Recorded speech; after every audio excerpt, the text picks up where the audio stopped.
silver class. So it'll be interesting to see how that silver class battle evolves. But let's keep an eye on the gold class up front. Off the line, Moffat gets the clutch out pretty quickly. Oh, very slow off the line was Steve McCarthy. Dane Angel tried to have a go around on the inside there, made contact with him. I think he dropped it out of gear at that point. And yeah, something's gone wrong with that car. It's gone straight off and into the wall. So Dane Angel, having made contact with the right-hand front wheel up against the middle of Steve McCarthy's car on the pull-away, and that's the beginning and the end of his efforts. He must have been one of the highest point scorers to date in the season. The young lade's done very, very well for himself. So it's Moffat that's up front and looking very, very strong. For a change, Steve McCarthy gets an opportunity to look at the front end of the field. It's not often that the likes of Jess Huggett and Neil Hawkins and all of these people, Richard Schroeder and all of them now having fallen by the wayside, it now brings somebody like him up towards the front of the field, Frankie. So down the back man they go now. Look at Brad Whaley running him up the back straight there into Cape Town corner. So it is Moffat followed there by Whaley, then it is McCarthy, then it's Nick Adcock that's running down into Cape Town corner. Adcock in the opening race went from last to fourth in a lap and a half, and then had the issue exit of turn 4, Malmesbury, but he's right back in there again now in P4 behind Steve McCarthy. Then it is Alistair Simpson that's in there as well. He's the next one through.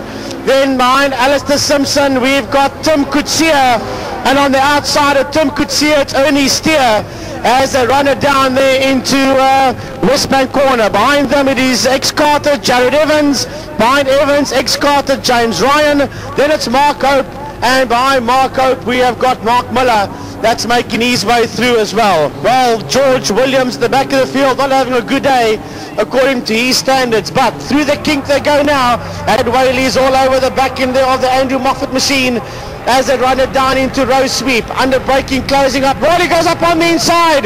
Moffat runs wide. Whaley goes through, and will he bring McCarthy through with him as well? He does. McCarthy goes through as well, and Moffat, Gary, goes from P1 down to P3. I don't think he expected that to happen so suddenly, but let's be fair, there was no doubt that Brad Whaley looked, sounded, and was definitely of intent to get to the front of the pack. He was super duper quick. In fact, he was bumper to bumper with Moffat going down the back main on the first lap.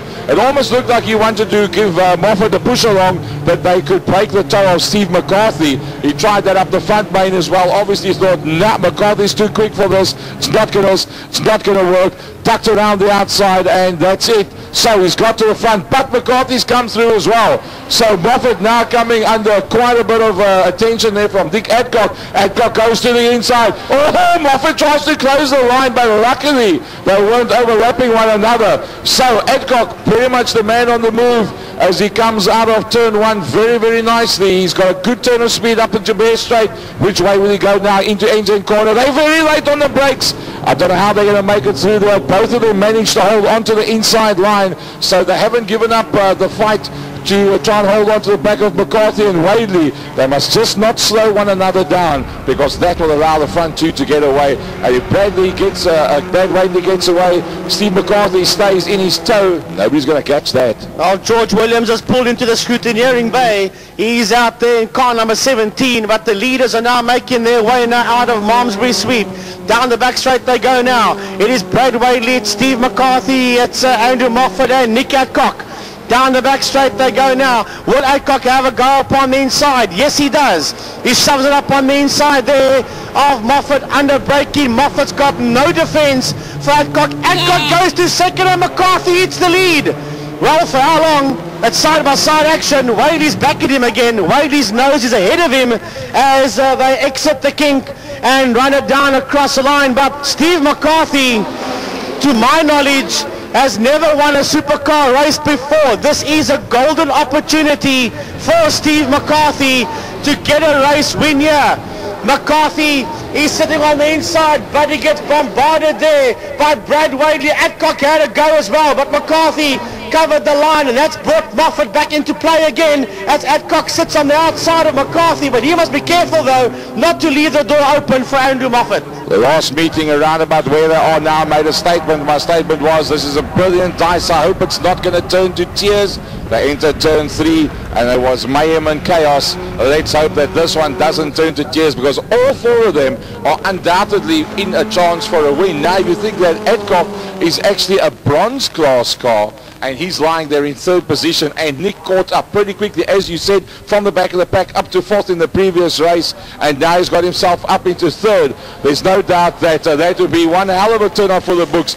I don't believe Steve McCarthy has actually led a race yet. I think there was once that there was a bit of chaos out there on the circuit. There was a restart, and he restarted in 2nd or 3rd, and he ran there for a period of time. So this is definitely his best showing. I pretty much hope that none of them manage to break away, that 4-car battle carries on right through the race. Well, Adcock is getting a lot closer now to McCarthy. It looks like Andrew Moffat's beginning to drop off the back of that lot.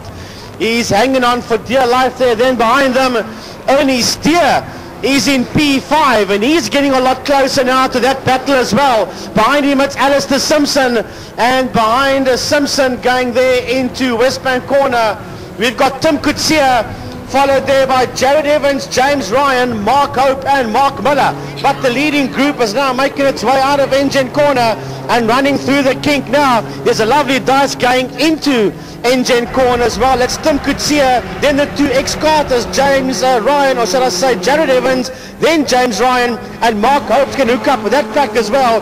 That's interesting dice developing there, Gary, making its way into row sweep. Andrew Moffat takes a deep breath, squeezes his eyes closed, opens them up and says, I am going to catch you. And that's exactly what he's done. He's all onto the back of Adcock, as Adcock is trying to close up on the back of the front runners, and it's now all about McCarthy. McCarthy has run up on the inside of turn 5. Adcock sees a bit of open ground on the outside. He runs it up and high, and right in the front of the pack, still Brad Wadley, and he just runs high, wide and handsome all the way around the outside, gets the power on just at the right point, holds on to that lead, but doesn't get magic drive out of the corner, as does McCarthy. McCarthy's now on the outside. Adcock says, I'll go with you there as well, and he cuts across the front. What a brilliant piece of driving. Somehow the bronze class driver Neil Adcock has moved his way right up into 2nd place. That's taken Steve McCarthy to the front. Wadley can't believe his eyes from 1st to 3rd, and that was between the start finish line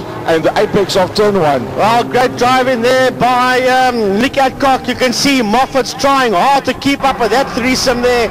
Drove it slightly going into Engine corner, locked up a bit late there. He's desperately trying to hang on there for dear life onto the back of Brad Wadley. Wadley's leaving him behind now. Wadley says, I don't care about you, boy. I've got to try and get my 2nd place back from a bronze class runner, Nick Adcock. And he desperately wants to get up there, because Steve McCarthy leads rather comfortably for now with 5.5 laps done. This is the 6th lap. 2 more laps to go after this one. And well, can McCarthy do it? That's the question. Time will tell. And Adcock is now right on the back bumper there of McCarthy. And Wadley is saying, okay, let's just calm it down now. If he goes, I go with, because he knows he's got the better chance of having the slingshot past both of them.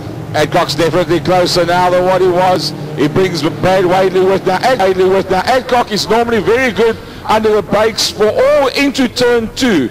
Under braking into 1, nothing much in it. Adcock runs it very wide going into turn 1. He'll get a good run coming out. Yes, he does. Now he's onto the back of McCarthy. I'm going to hazard a guess. He's going to have a look on the outside going down into turn 2. Once again late on the brakes, but no, he decides to stay on the fastest line as Wadley comes right up onto the back of him. Now Moffat is just starting to fall too far back to pick up the slipstream of the front runners, and that's starting to cost him now, because without that slipstream he can't really hang it in there with them. So as McCarthy starts slowly pulling a little bit of gap between himself and Adcock, Brad Wadley has a look up on the inside of 4. He just sticks his nose in, but Adcock, not much braking required there. He just keeps the hammer down, eases it into the corner, and down the back main they go. Well, this is playing into the hands now of Steve McCarthy, because Adcock is now not allowing Wadley to get through. Therefore, he's driving defensively to hang on to that second place. And with a lap and a squirt left to go, this will certainly play into the hands of Steve McCarthy. McCarthy making his way through the kink now, down to the line. There's now one more lap left for Steve McCarthy. Can he pull it off? As he crosses the line to start his, yes, 8th and final lap for Steve McCarthy. Now, Adcock cannot have a go at McCarthy. He has to drive defensive patterns and lines and try and keep the likes of Brad Wadley and Andrew Moffat behind him. And he's doing a great job at that, I might add as well. And McCarthy is saying, you just keep on doing that, Nick Adcock, and I've got just over a half a lap to go to try and get the victory. There's no way on God's green earth that Wadley's going to be happy with that third. He will definitely go for a dive somewhere. It's just a case of where. How do you outbrake Adcock? I don't know. He's pretty good on the brakes all over the show. McCarthy definitely got himself well set to have a maiden victory. I'm sure he's going to be super duper chuffed with that one. But he's still got 2 corners and 2 very long straights that he's got to traverse before he can get to that point. What does Wadley do now? Adcock stays on the outside as they go down the back main, up into 5th gear. The revs are sitting here by the 7,200 RPM mark. Adcock stays on the outside. Wadley stays in his slipstream, and he goes for the dive on turn 5, Cape Town corner. Wadley says thank you very much. He just shoves it up the inside and he takes over that position. Will he have enough drive coming out to hold it? I think Adcock might have a go at him again, but this is a maiden victory. Stevie Wonder is going to take it away. Brilliant driving there from Brad. Then third will be Nick, and then Andrew Moffat was holding on as best he could. So a gold, a bronze, and a gold class car in the first 4. Frankie brings 5 to the line. Down to the line now. Only Steer, after not finishing the first race, he comes home ahead of Alistair Simpson. Then behind Simpson is Tim Coetzee, and then across the line now it is Jared Evans and James Ryan coming down past us as well. The last 2 cars out there making their way down to the line. It's Mark Hope bringing the supercar down to the checkered flag, followed there by Mark Miller. So a maiden victory. It's been a long time coming. Steve McCarthy is